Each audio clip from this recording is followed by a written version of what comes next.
വാർത്തകളിലേക്ക്. ലഹരി വിപത്തിനെ ചെറുക്കാൻ അതിവിപുല ജനകീയ ക്യാമ്പയിനുമായി സംസ്ഥാന സർക്കാർ. ലഹരി വിരുദ്ധ രൂപരേഖ തയ്യാറാക്കാനായി ചീഫ് സെക്രട്ടറിയുടെ നേതൃത്വത്തിൽ പ്രത്യേക സമിതി രൂപീകരിക്കാൻ മുഖ്യമന്ത്രിയുടെ അധ്യക്ഷതയിൽ ചേർന്ന യോഗത്തിൽ തീരുമാനമായി. ഓൺലൈൻ ലഹരി വ്യാപാരം തടയാനുള്ള നടപടികൾ ശക്തമാക്കുന്നതിനൊപ്പം ഇതര സംസ്ഥാനങ്ങളിൽ നിന്നെത്തുന്ന ലഹരിയെ തടയാൻ ശക്തമായ പരിശോധനകൾക്കും യോഗം രൂപം നൽകി. തിരുവനന്തപുരത്ത് നിന്ന് ഷീജ തയ്യാറാക്കിയ റിപ്പോർട്ട്.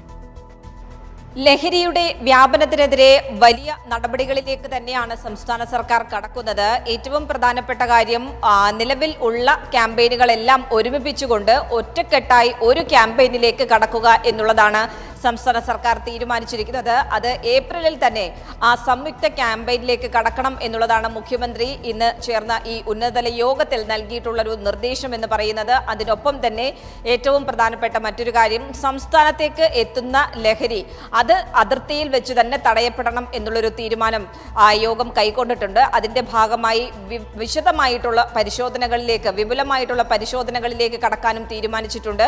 ഏറ്റവും പ്രധാനപ്പെട്ട കാര്യം, വിമാനത്താവളങ്ങൾ, റെയിൽവേ സ്റ്റേഷനുകൾ, അതോടൊപ്പം തന്നെ തുറമുഖങ്ങൾ എന്നിവ കേന്ദ്രീകരിച്ച് പ്രത്യേക പരിശോധനയുണ്ടാകും.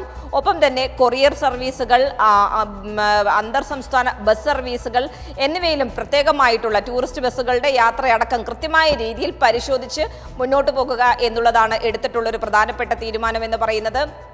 താഴെ തട്ടിൽ നിന്ന് തന്നെ ലഹരിക്കെതിരായിട്ടുള്ള പോരാട്ടം ആരംഭിക്കുക, അതാണ് സർക്കാർ ലക്ഷ്യമിടുന്നത്. അതിൻ്റെ ഭാഗമായി ഇതിനകം തന്നെ തദ്ദേശ സ്ഥാപനങ്ങൾ ചില നടപടികൾ കൈക്കൊള്ളുന്നുണ്ട്. ഏതെങ്കിലും തദ്ദേശ സ്ഥാപനങ്ങളുടെ പരിധിയിൽ വരുന്ന കടകളിലോ മറ്റോ ലഹരി ഉൽപ്പന്നങ്ങൾ വിൽക്കുന്നുണ്ടോ എന്നുള്ളത് കർശനമായി നിരീക്ഷിക്കണം എന്നുള്ള കാര്യം നിർദ്ദേശിച്ചിട്ടുണ്ട്. അതിനൊപ്പം തന്നെ അത്തരത്തിൽ വിൽക്കുന്ന സ്ഥാപനങ്ങൾക്കെതിരെ ഒരു തരത്തിലും വിട്ടുവീഴ്ചയില്ലാത്ത നടപടി ഉണ്ടാകണം എന്നുള്ള കാര്യവും മുഖ്യമന്ത്രി നിർദ്ദേശിച്ചിട്ടുണ്ട്. ഇതിനകം തന്നെ പോലീസ്, എക്സൈസ് ഇവർ രണ്ടുപേരും രണ്ട് ഇടങ്ങളിലായി, അല്ലെങ്കിൽ പോലീസിൻ്റെതായ രീതിയിലുള്ള എൻഫോഴ്സ്മെന്റ് നടപടികൾ, എക്സൈസ് ബോധവൽക്കരണവും എൻഫോഴ്സ്മെന്റ് നടപടികളും രണ്ടും മുന്നോട്ട് പോകുന്ന ഒരു സാഹചര്യമുണ്ട്. ഇനിയിപ്പോൾ ആവശ്യമെങ്കിൽ പോലീസും എക്സൈസും സംയുക്തമായിട്ടുള്ള ഒരു കർമ്മ പരിപാടി കൂടി തയ്യാറാക്കുക എന്നുള്ളതും ഇന്നത്തെ യോഗത്തിന്റെ തീരുമാനത്തിൽ വന്നിട്ടുണ്ട്.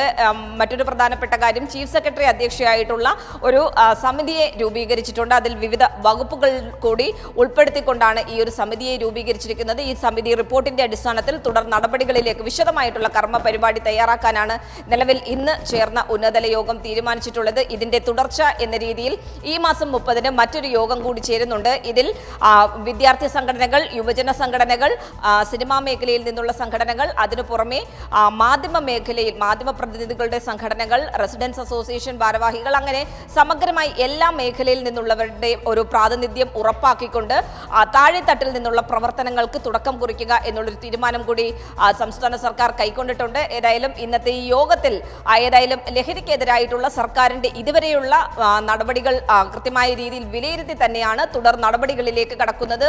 അതിന്റെ അടിസ്ഥാനത്തിൽ തന്നെ എത്രയും വേഗത്തിൽ തന്നെ തുടർന്നുള്ള വ്യാപകമായ പരിശോധന, അതോടൊപ്പം തന്നെ എൻഫോഴ്സ്മെന്റ് നടപടികളിലേക്ക് കൂടി കടക്കാനാണ് ഇന്നത്തെ യോഗം തീരുമാനിച്ചത്. ഷീജ തിരുവനന്തപുരത്ത് നിന്ന് തയ്യാറാക്കിയ റിപ്പോർട്ടാണ് നമ്മൾ കണ്ടത്.